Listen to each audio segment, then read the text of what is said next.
এখন শুরু করছি ক্লাস 12-এর ক্যালকুলাস পাঠের একটা অংশ, ডিফারেন্সিয়েশন বা অবকলন অবকলন বা অন্তর্কলন। আচ্ছা, এটা জানতে হলে প্রথমে জানতে হবে, যদি y সমান fx একটি অপেক্ষক হয় এবং আমরা ধরে নিচ্ছি x সামান্য পরিমাণ বৃদ্ধি পেল, মনে করি ডেল এক্সটা সামান্য পরিমাণ বৃদ্ধি পেল, সেটা হলো ডেল এক্স। তাহলে অনুরূপ y এর বৃদ্ধি যদি ডেল y হয়, তাহলে ডেল এক্সের সাপেক্ষে ডেল y এর যে বৃদ্ধি, এটা কি হবে? দেখো, ডেল এক্সের সাপেক্ষে ডেল y এর বৃদ্ধি, ডেল y মানে কি? ডেল y বলতে y এর যে বৃদ্ধি। আচ্ছা, y যদি fx হয় এবং x আর y যদি বৃদ্ধি পাওয়ার পর ডেল এক্স এবং ডেল y হয়, তাহলে এই অপেক্ষকটা বৃদ্ধি পেয়ে কি হবে? দেখো, y প্লাস ডেল y সমান হবে f of x plus del x, কারণ ওয়াইটা বৃদ্ধি পাওয়ার পর ওয়াই প্লাস ডেল ওয়াই হয়েছে আর এক্সটা ডেল এক্স পরিমাণ হয়েছে, সেই জন্য এক্সের জায়গায় হবে এক্স প্লাস ডেল এক্স। এটা এখান থেকে যদি আমরা ডেল ওয়াই নির্ণয় করি, তাহলে কি হবে? দেখো, f of x plus del x minus y সমান f of x plus del x minus y বলতে এফ এক্স। তাহলে এটা দাঁড়াচ্ছে f of x plus del x minus f x by del x. এটা ডেল এক্সের সাপেক্ষে Y এর পরিবর্তনের হার। এবার এই যে পরিবর্তনটা, এটা যদি ডেল এক্সটা, এই যে এক্সের যে বৃদ্ধি, এটা যদি খুব ক্ষুদ্র হয়, খুব ক্ষুদ্রকে আমরা এভাবে প্রকাশ করতে পারি, limit del x tends to zero. মানে ডেল এক্স যদি জিরোর কাছাকাছি হয়, এই পরিবর্তনটা যদি খুব ক্ষুদ্র হয়, তাহলে সেটা হবে limit del x tends to zero del y by del x. মানে এক্সের ক্ষুদ্র পরিবর্তনের জন্য এটা দাঁড়াবে limit del x tends to zero f of x plus del x minus f x by del x. এটা এই যে এক্সের পরিবর্তনটা যদি ক্ষুদ্র হয়, এটাকেই বলা হয় অন্তর্কলন বা অবকলন বা ইংরেজিতে ডিফারেন্সিয়েশন। এটাকে প্রকাশ করা হয় d y by d x দ্বারা। তাহলে d y by d x হচ্ছে limit del x tends to zero f of x plus del x minus f x by del x. এবার সুবিধার জন্য এই ডেল এক্সকে এইচ ধরা হয়, limit h tends to zero f of x plus h minus f x by h. এটা হলো derivative সূত্র। এবার এটার বাম পক্ষের অন্তর্কলজ ডান পক্ষের অন্তর্কলজ সমান হলে বলা হয় একটা অপেক্ষক অন্তর্কলনযোগ্য। এটা তোমরা জানো অন্তর্কলজ থেকে। এবার এই যে ডিওয়াই বাই ডিএক্স ডেরিভেটিভ, এইটাই এই চ্যাপ্টারের বিষয়, এটা করা হবে। এবার এই ডিওয়াই বাই ডিএক্সকে আরও প্রকাশ করা হয়, ডিওয়াই বাই ডিএক্সকে প্রকাশ করা হয় শুধু ওয়াই ওয়ান দ্বারা, আবার ওয়াই ড্যাশ দ্বারাও প্রকাশ করা হয়। আর যেহেতু আমরা ওয়াই সমান এফ এক্স ধরেছি, এটাকে এফ ড্যাশ এক্স দ্বারাও প্রকাশ করা হয়। প্রত্যেকটা ডেরিভেটিভের প্রকাশের বিভিন্নভাবে প্রকাশ করা যায় এই ডিওয়াই বাই ডিএক্সকে।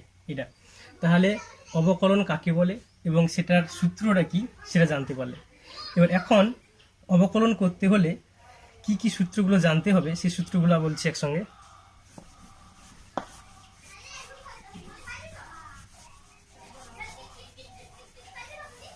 আচ্ছা, যে সূত্রগুলো লাগবে সেগুলো বলছি।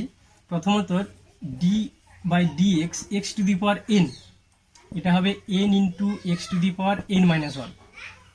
যেমন একটা উদাহরণ, ধরো x to the power five আছে, d by d x x to the power five, x to the power ফাইভের ডেরিভেটিভ করা হবে, তাহলে এটা হবে five into x to the power five minus one, অর্থাৎ five x to the power four. যদি x to the power seven থাকে, তাহলে এটা ডেরিভেটিভ হবে seven x to the power six. এটা ডেরিভেটিভের প্রথম সূত্র বলা হচ্ছে। এবার যত রকম ত্রিকোণমিতির সূত্রগুলো আছে সবগুলো কাজে লাগবে। ত্রিকোণমিতি যে সব শিখেছো, ধরো sine x cos x sine x, d by d x sine x, sine এক্সের ডেরিভেটিভ কজ এক্স। আচ্ছা, কজ এক্সের derivative minus sine x, tan এক্সের derivative sec square x, cot এক্সের derivative minus cos square x, sec এক্সের derivative হবে sec x tan x, আর cosec এক্সের derivative হবে minus cosec x cot x. তো এগুলো সহজে মনে রাখা যায়। সাইন এক্সের হচ্ছে cos x, ট্যানের sec square x, আর সেকের সেক এক্স ট্যান এক্স। এবার যে কজ এক্স যেগুলোতে C O co, cos x, cot x, cosec x, সেগুলোতে মাইনাস হবে। কজ এক্স থাকলে minus sine x, cot x minus cosec square x, আর cosec x থাকলে মাইনাস কোসেক কড এক্স। এগুলো হলো ত্রিকোণমিতির ফাংশন। এই ত্রিকোণমিতি ছাড়াও আরও কয়েকটা এক্সট্রা ফাংশন আছে, যেমন e to the power x. E to the power এক্সের ডেরিভেটিভ ই টু দি পাওয়ার এক্সই হবে, কোনো চেঞ্জ হবে না। যদি লগ এক্স থাকে, লগ এক্সের ডেরিভেটিভ হবে 1/x। যদি এ টু দি পাওয়ার এক্স হয়, তাহলে এ টু দি পাওয়ার এক্সের ডেরিভেটিভ হবে এ টু দি পাওয়ার এক্স হবে ইন্টু এই এর জন্য ধ্রুবক একটা লগ এ, এক্সট্রা একটা লগ এ হবে। তাহলে এই সূত্রগুলো হলো। এছাড়া ধ্রুবক, ধরো d/dx কোনো ধ্রুবক সংখ্যা, শুধু 5 ধ্রুবক সংখ্যা থাকলো, তাহলে তার ডেরিভেটিভ 0। তো শুধু সি একটা ধ্রুবক, তাহলে তার ডেরিভেটিভ 0। ধ্রুবক সংখ্যার ডেরিভেটিভ সবসময় 0 হয়। এবার আসছি গুণ আকারে থাকলে। দুটো ফাংশন যদি গুণ আকারে থাকে, যেমন ইউ আর ভি, দুটো ফাংশন, একটা ইউ আর একটা ভি, এটা যদি গুণ আকারে থাকে তাহলে কি হবে? তাহলে হবে ইউ ইন্টু ভির ডেরিভেটিভ করতে হবে প্লাস ভি ইন্টু ইউ এর ডেরিভেটিভ করতে হবে। এটা দুটো ফাংশন যদি গুণ আকারে থাকে সেটা ডেরিভেটিভ করার নিয়ম। আর যদি ভাগ আকারে থাকে, d/dx ইউ বাই ভি, এরকম যদি ভাগ আকারে থাকে তাহলে হবে, প্রথম হবে v into u derivative minus u into ভির ডেরিভেটিভ বাই ভি স্কোয়ার। এটা হচ্ছে দুটো ফাংশন যদি ভাগ আকারে থাকে সেটা ডেরিভেটিভ করার নিয়ম। ঠিক আছে। এছাড়াও ইনভার্স যে ফাংশনগুলো আছে তাদের কয়েকটা সূত্র আছে। ইনভার্স ফাংশনগুলোর সূত্র জানতে হলে প্রথমে আসছি sign inverse x, d/dx sign inverse x. Sign inverse x এর সূত্র হচ্ছে 1/√1 - x²। তারপর d/dx tan ইনভার্স এক্স, এটা হবে 1/1 + x²। তারপর আসছি d/dx sec ইনভার্স এক্স, এটা হবে 1/x × √x² - 1। তাহলে এই তিনটে হওয়ার পর আর বাকি তিনটা কিন্তু সহজ। বাকি তিনটা বলতে, যদি cos ইনভার্স করা হয় তার ডেরিভেটিভের সূত্র হবে, আমি d/dx লিখলাম না, তার সূত্র হবে -1/√1 - x², মানে সেম সূত্র শুধু মাইনাস। একই হবে cot ইনভার্স থাকলে সেম সূত্র শুধু মাইনাস, আর কোসেক ইনভার্স থাকলে সেম সূত্র শুধু মাইনাস। তাহলে এগুলো গেল ইনভার্সের সূত্রগুলো। তাহলে এই সূত্রগুলো কাজে লাগিয়ে ডেরিভেটিভ চ্যাপ্টারের অঙ্কগুলো তোমরা করতে পারবে। এবার আমি আসছি দু একটা উদাহরণে। ধরো তোমাদের নির্ণয় করতে হবে y সমান কোসেক কিউব এক্স দেওয়া আছে। এটা যদি ডেরিভেটিভ করতে হয় তাহলে সুবিধার জন্য কোসেক কিউব আছে, আমরা জানি কোসেক এক্স এর হচ্ছে minus cosec cot x. Cube থাকার জন্য আমরা সুবিধার জন্য ধরে নিতে পারি ইউ সমান কোসেক এক্স। কোসেক এক্সকে আমরা ইউ ধরে নিচ্ছি, তাহলে ওয়াই সমান কি দাঁড়াবে দেখো, ইউ কিউব। এবার একে যদি আমরা ডেরিভেটিভ করি dy/du, কারণ ইউ আছে এখানে, ইউ সাপেক্ষে করছি, dy/du সমান এটা হবে 3u টু দি পাওয়ার 3 - 1 মানে 2।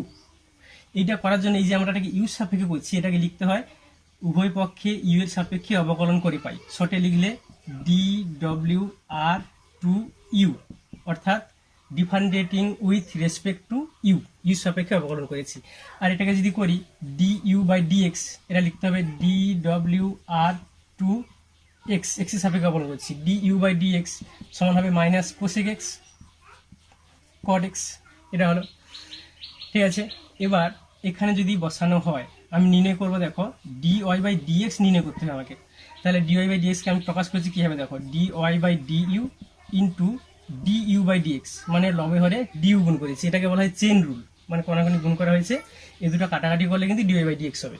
এখানে যদি মানগুলো বসানো হয় dy/du 3u² ইন্টু du/dx, এটা হবে minus cosec x cot x এটা। এবার আমরা ইউর মান আবার বসিয়ে দিচ্ছি, ইউর মান কোসেক এক্স, কোসেক এক্স যদি বসানো হয় cosec square x into minus cosec x cot x, তাহলে এটা দাঁড়াচ্ছে minus 3 cosec cube x into cot x, এটা দাঁড়াচ্ছে। এটা হচ্ছে অ্যান্সার। এবার এটাকে ডাইরেক্টও করা যায়। যদি ডাইরেক্ট করি, এটা নিয়ম এইভাবে করবে। যদি ডাইরেক্ট করি সেটা কীভাবে করা যাবে দেখো, ডিওয়াই বাই ডিএক্স, এটা ডাইরেক্ট করলে কীভাবে হবে, আমাকে মনে কোসেক কিউব এক্স আছে, এটা আমাকে মনে করতে হবে এটা এক্সএস কিউব আছে। যদি এক্সএস কিউব থাকে তাহলে এক্সএস কিউব সেই প্রথম সূত্রের নিয়মে 3 আগে আসবে, ইন্টু কোসেক টু দি পাওয়ার 3 - 1 মানে 2x। যদি ইউ কিউব থাকে তাহলে কি হয় 3u স্কোয়ার, ঠিক সেই রকম। তাহলে 3টা আগে এলো, কোসেক টু দি পাওয়ার 3 থেকে 1 বিয়োগ 2x, ইন্টু তোমাকে ঘুরিয়ে আবার কোসেক এক্স এর ডেরিভেটিভ করতে হবে, যেহেতু এটাকে আমি এক্স মনে করে এক্স এর নিয়মে করেছি, ইন্টু কোসেক এক্স এর ডেরিভেটিভ করতে হবে। মানে তুমি রেখে দিতে পারো d by d x cosec x রেখে দিতে পারো। তার পরের লাইনে করবে, পরের লাইনে করলে হবে 3 কোসেক স্কোয়ার এক্স থাকলো, ইন্টু কোসেক এক্স এর derivative minus cosec x cot x. তাহলে দেখো এটা সেই এই অ্যান্সারটাই দাঁড়ালো। তাহলে এই সেম উত্তরই হবে, এটা শর্টে করার পদ্ধতি। তাহলে ঠিক আছে, এইভাবে ডেরিভেটিভের অঙ্কগুলো তোমরা করতে পারবে।